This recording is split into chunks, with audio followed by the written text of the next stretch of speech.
Une façon d'accueillir la peur de l'enfant, ça peut être tout simplement de lui dire, «Ah, je comprends. Moi aussi, j'ai un petit peu peur quand je commence quelque chose de nouveau». Par exemple, l'autre fois et vous pouvez lui raconter: «L'autre fois, j'ai changé de travail et j'avais un petit peu peur avant d'y aller». Heu, juste ça, ça accueille son émotion, ça lui permet de voir qu'il n'est pas seul et que c'est tout à fait normal. C'est pas lui qui, dysfonctionne, hein, de sentir que c'est tout à fait normal et du coup, ouf, vous allez voir déjà, ça baisse la pression grandement. Donc ça peut être tout simple de lui dire: «Ah je comprends, moi aussi, j'ai peur quand je commence quelque chose de nouveau» et après généralement ça va mieux, mais au début j'ai peur, hein, comme toi. Donc vous pouvez aussi lui dire, «Et toi, tu te souviens, la dernière fois que tu as fait, telle chose, quand c'était une première fois, quand tu allais à la gym ou quand tu allais je sais pas quoi, tu te souviens toi aussi tu avais peur, et puis après ça allait mieux, donc là c'est tout à fait normal que tu aies peur», tout simplement. Autre chose très concrète que vous pouvez faire pour aider vos enfants, à gérer leur peur dans les jours qui précèdent la rentrée, c'est de leur proposer de dessiner. Alors ça, c'est valable pour tous. Vous pouvez le faire, enfin le proposer en tout cas même aux ados, hein, je pense aux collégiens ou aux lycéens. De dessiner, ça permet de se connecter à son émotion, de lui donner de la place, de l'accueillir et de la faire sortir. Donc ça a vraiment ces 3 fonctions-là. Donc n'hésitez pas, si votre enfant aime dessiner, eh ben, il peut tout à fait dessiner autour de son émotion s'il est grand. Pour les primaires, bah, il peut pareil faire un dessin tiens, dessine-moi ta peur, comment tu la représentes, ta peur.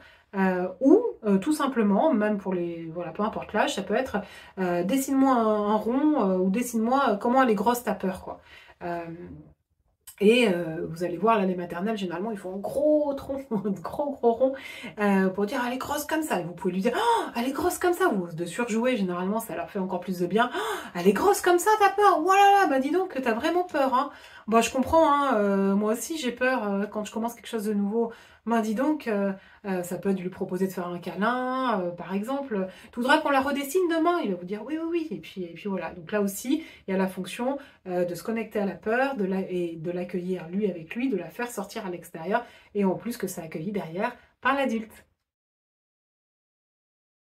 Une autre façon d'aider votre enfant à gérer les émotions associées à la rentrée, les jours qui précèdent la rentrée, c'est de lui dire: «Elle est grande comment ta peur? Montre-moi. Alors, elle est grande comme ça, ou comme ça, ou comme ça?» Alors, généralement, ils disent: «Ah, comme ça!» Et c'est vraiment hyper intéressant ça, parce que ça leur permet vraiment se connecter à leurs émotions. Si l'autre pose la question, c'est que l'autre accueille l'émotion.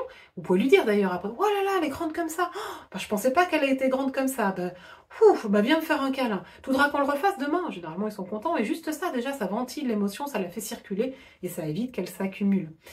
En plus, petit bonus, c'est que quand on est dans cette posture, c'est la posture de la peur. Donc le cerveau, du coup, interprète cette posture comme il y a du danger et du coup va sécréter les neurotransmetteurs associés à la peur et donc nous faire avoir encore plus peur. Quand l'enfant est comme ça, c'est plutôt la posture de tout va bien, il n'y a pas de danger. Donc je lui montre comme ça, elle est grande comme ça, comme ça, comme ça permet à son cerveau de vraiment de se dire ok, il n'y a pas de danger.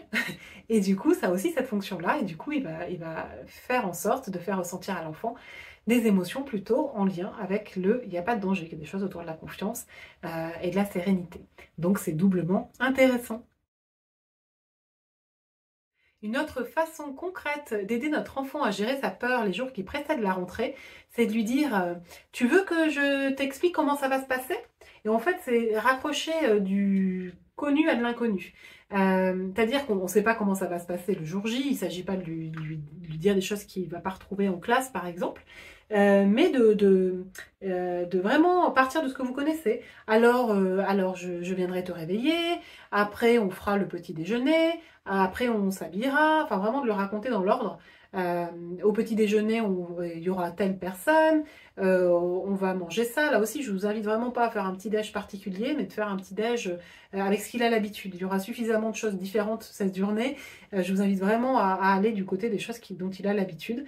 Euh, et après, on va mettre les chaussures, vraiment le plus de détails possible, même si pour vous ça vous paraît évident, pour lui pas tant que ça.